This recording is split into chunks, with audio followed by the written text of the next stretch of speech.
organiser stressed that Glasnost has not yet broken down East-West prejudice, which was a polite way of warning the capitalist caravan to behave itself.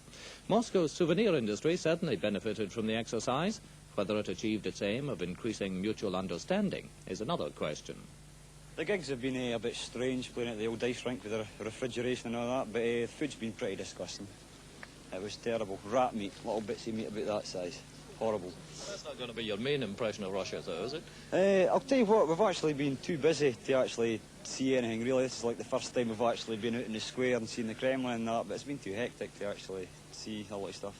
What about the music? What about the comparative bands who've been supporting you? I've never seen them. I couldn't be here watching them, to tell you the truth. Это на среднего слушателя, я считаю. They think that music of big countries rather simple music, and it's music for common people, for common normal people.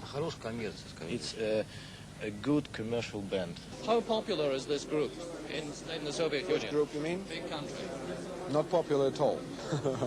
Why? Nobody knows it. Just nobody knows it.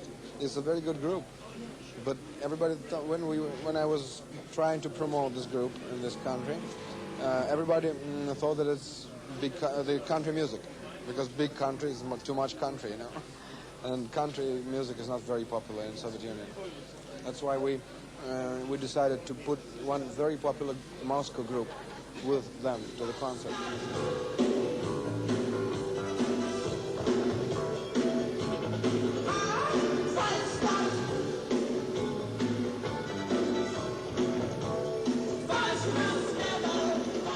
Even pop music has distinctive Soviet values. Their bands are saying something different from big country, but Moscow audiences understand both. So who cares about commercial or political exploitation?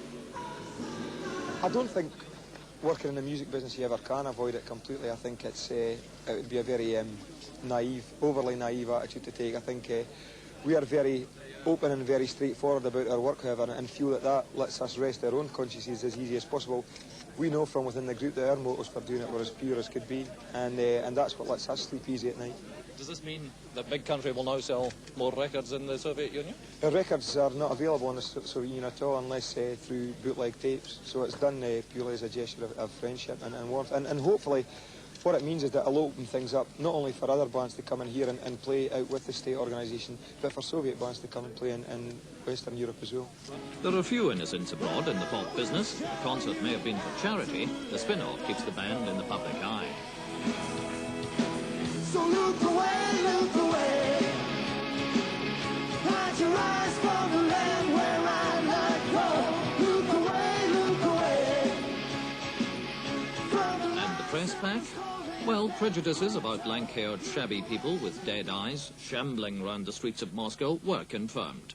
The British media had arrived. The big press coverage in a lot of ways has disturbed me, the way they have very set attitudes towards the Soviet Union.